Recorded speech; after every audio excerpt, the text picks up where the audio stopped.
Welcome to Pepsi, o podcast do estudante de psicologia. A gente vai falar sobre as etapas da análise, como são definidas por Freud, Glover, Meltzer e outros autores. Interessante. Esses autores concordam em dividir a análise em fases distintas? Sim, geralmente há um consenso sobre as 3 etapas clássicas: a abertura, a etapa intermediária e o término. Freud, por exemplo, comparou isso 3 etapas de xadrez. Ah, é?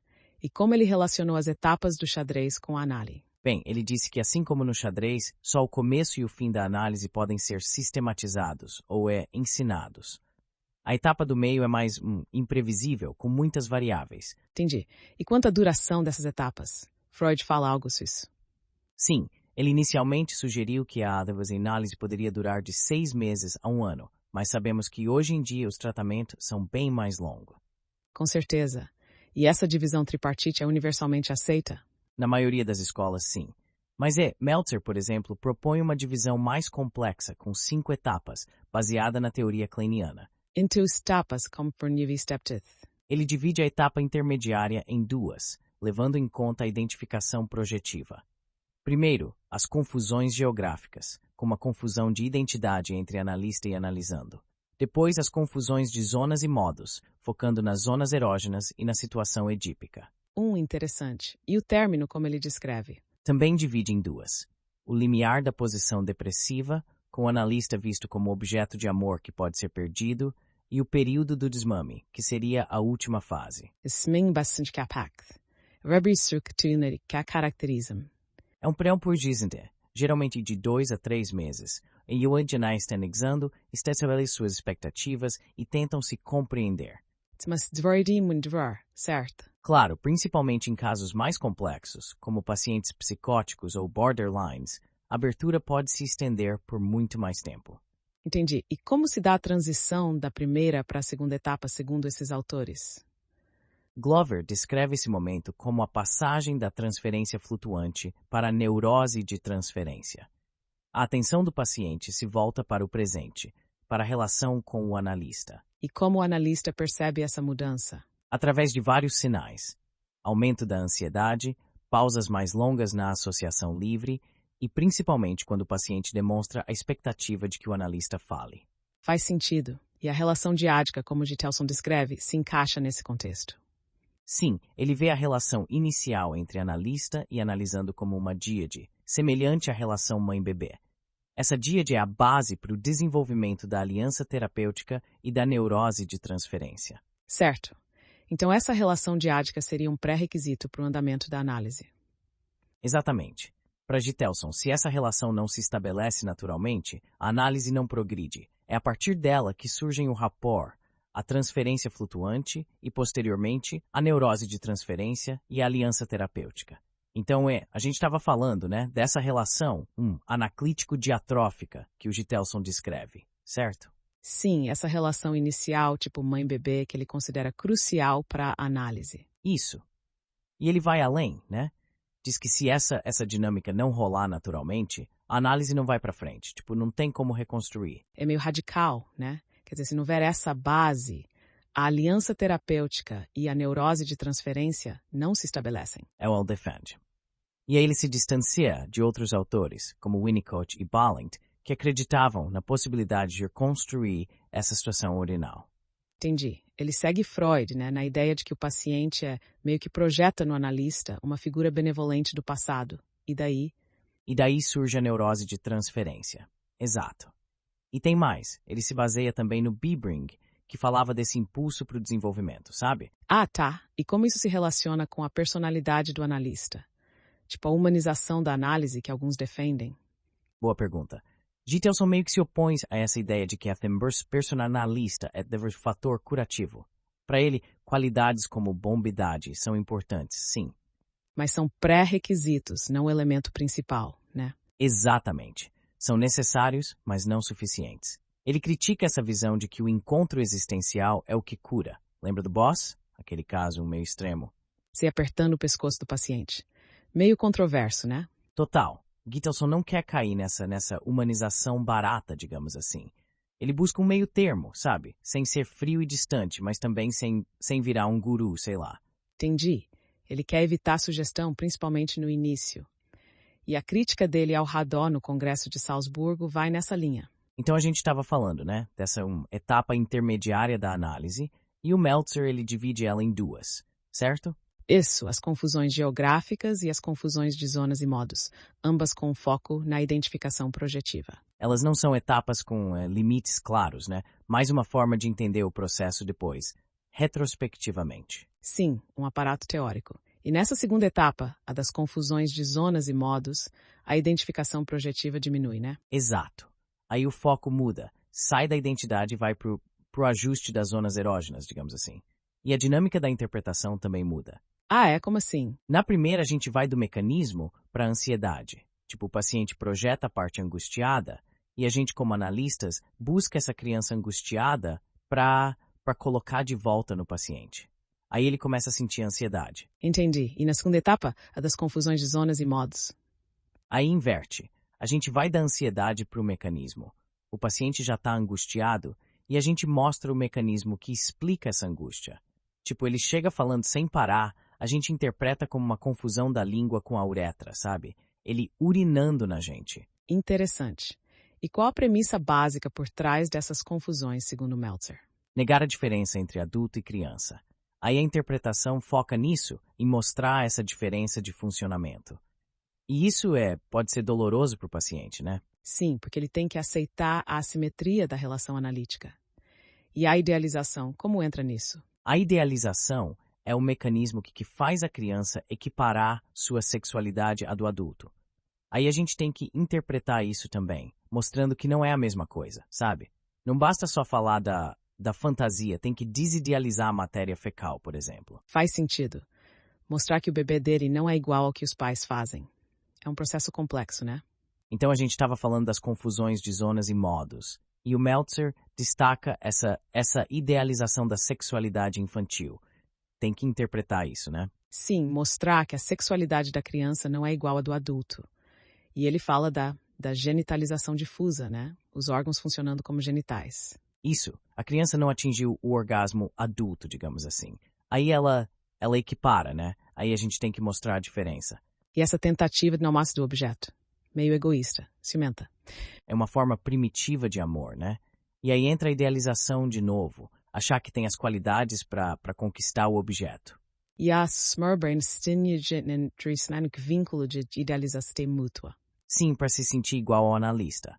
Aí foge da posição depressiva, né? Não tem dependência, não tem perda. E o analista tem que desfazer isso, né? Essa idealização toda. Difícil, né? Bastante. Ele fala que pode parecer um final feliz, mas é um impasse, na verdade. E na terceira etapa dele, a identificação projetiva diminui, né? Fica mais ligada às zonas erógenas. Exato. E a interpretação muda também. Sai do mecanismo para a ansiedade e vai da ansiedade para o mecanismo. Tipo, o paciente fala sem parar. E a gente interpreta como uma confusão da língua com a uretra, urinando na gente. Isso, mostrando a diferença entre adulto e criança. E essa etapa dura uns 3, 4 anos no adulto, né? 2 ou 3 na criança. Interessante. Bem complexo esse Meltzer, né? Muita coisa para se pensar. Então, a gente estava falando desses critérios de término, né? E tem essa questão dos fatores curativos, que é um problemão, né? Pois é. E aí que as diferentes escolas psicanalíticas se diferenciam, né? Hartman, Klein, Lacan, cada um com sua visão.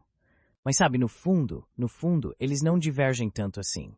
Tipo, a Klein fala da elaboração das angústias, mas isso leva ao contato com a realidade, que é o que o Hartman também busca, né? Com a adaptação. E das, e o Rognik how urgencies to be grabezicanomity, por estrenal do narcisismo e no réu.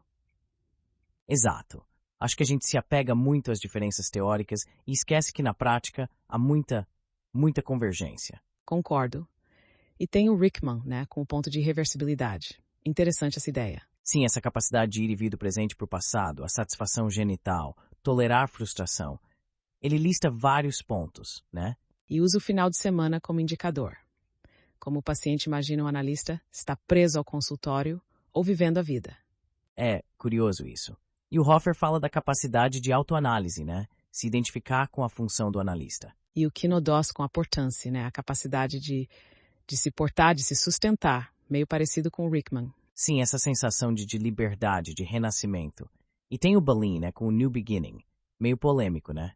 Essa ideia do amor objetal primário, de satisfazer alguns desejos do paciente, divide opiniões. Total. Ele fala que esses desejos são inocentes, ingênuos, mas sei lá, acho arriscado.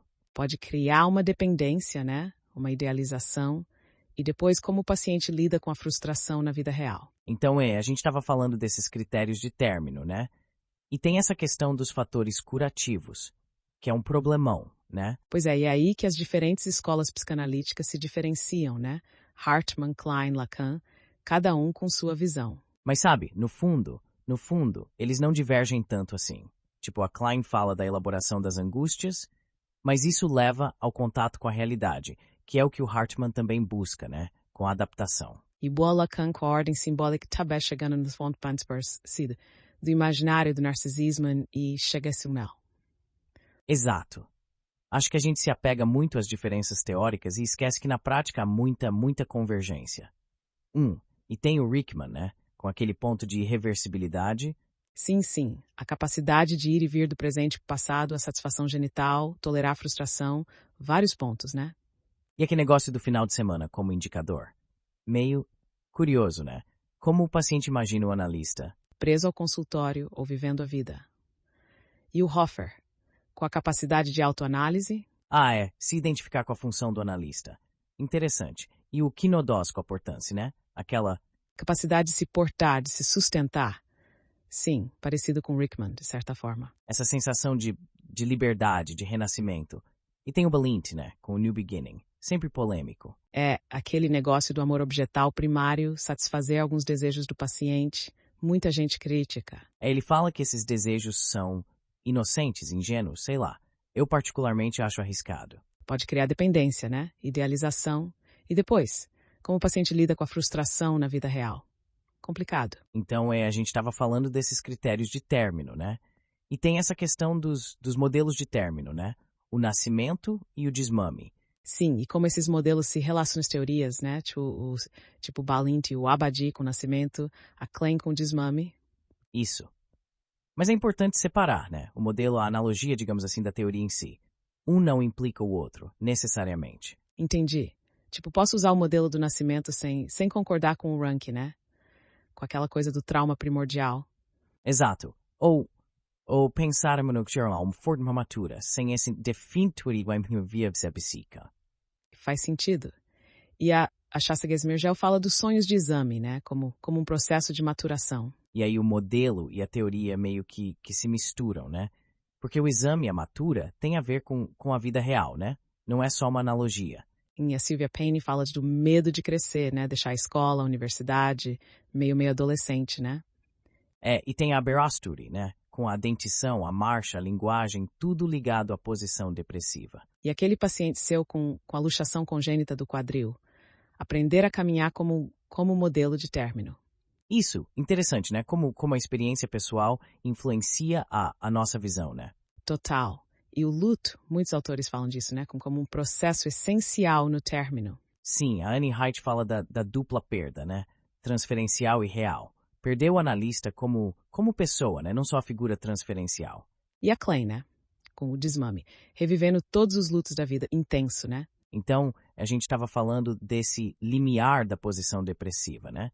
E o Meltzer fala que ninguém chega de fato nela, né? Mas uma aspiração de uma conquista, né? Uma constelação de fantasia e realidade. Isso, e ele fala do seio nutridor como objeto principal, né? A confluência com o seio toalete. Aí que entra a angústia depressiva, né? Quando a criança, ou analisando, entende que a agressão era para o objeto que dá vida. Exato. E aí que ele reconhece a autonomia do analista. E a ideia do término surge, né? Tipo a espada de Damocles. Interessante. E o reconhecimento do método antes do analista. Meio estranho, né? O Manicure também fala disso, né? A classe do analista bom versus o analista que se tem. Sim, e essa luta, né? Integração versus regressão. E o analista tem que acompanhar, né? Acompanhar nesse trânsito da maturação. Reconhecer e perder o seio, os ciúmes da cena primária.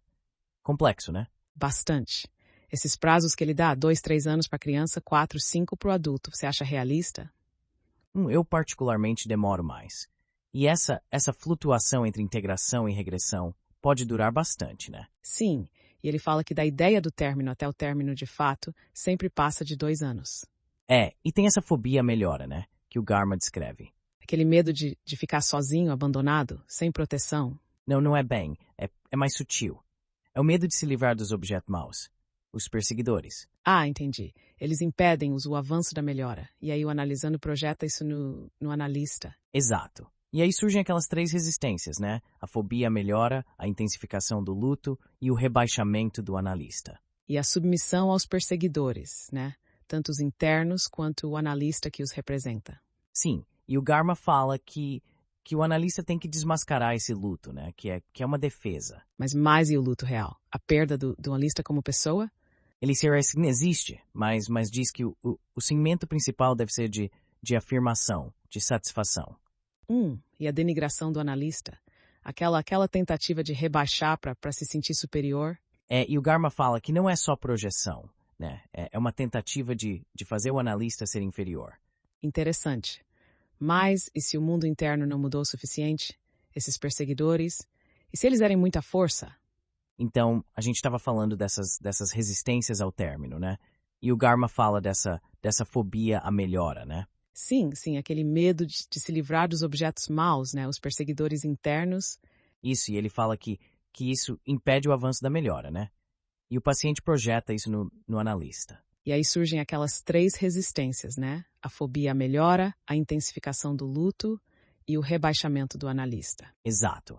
E a submissão aos perseguidores, né? Internos e o analista que apresenta. E o Garma fala que o analista tem que desmascarar esse luto, né? Que é uma defesa. Mas e o luto real, a perda do analista como pessoa? Isso existe, né? Ele reconhece, Miss, que o principal é a aproximação, satisfação. E a denigração do analista, aquela tentativa de rebaixar para se sentir superior. Como fica? Garma fala que não é só projeção, né? É uma tentativa de fazer o analista ser inferior mesmo. E se o mundo interno não mudou o suficiente? Esses perseguidores, e se eles de muita força? Aí complica, né? E essas privações que começam a surgir, mais importantes que a própria análise. É tipo, prefiro me privar disso, daquilo, do que terminar a análise. Uma forma de evitérmino, né? E o Rickman fala do final de semana, né? Como o paciente imagina o analista preso ao consultório ou vivendo a vida. É curioso isso. E a capacidade de autoanálise, né? Que o Hoffer fala se identificar com a função do analista. E o Kinodos com a portância, aquela capacidade de se portar, de se sustentar. Importante, né? Sim, essa sensação de liberdade, de renascimento. E o Balint, né? Com o New Beginning, sempre polêmico. É aquela coisa do amor objetal primário, satisfazer alguns desejos do pai. Sei não. Pois é, ele fala que esses desejos são inocentes, ingênuos, mas e a dependência, a idealização? E depois? Como o paciente lida com frustração na vida real? Complicado. Mas enfim, fim do nosso podcast. É isso aí. Espero que tenham gostado da nossa conversa sobre as etapas da análise. Um grande abraço a todos e até a próxima. Tijo.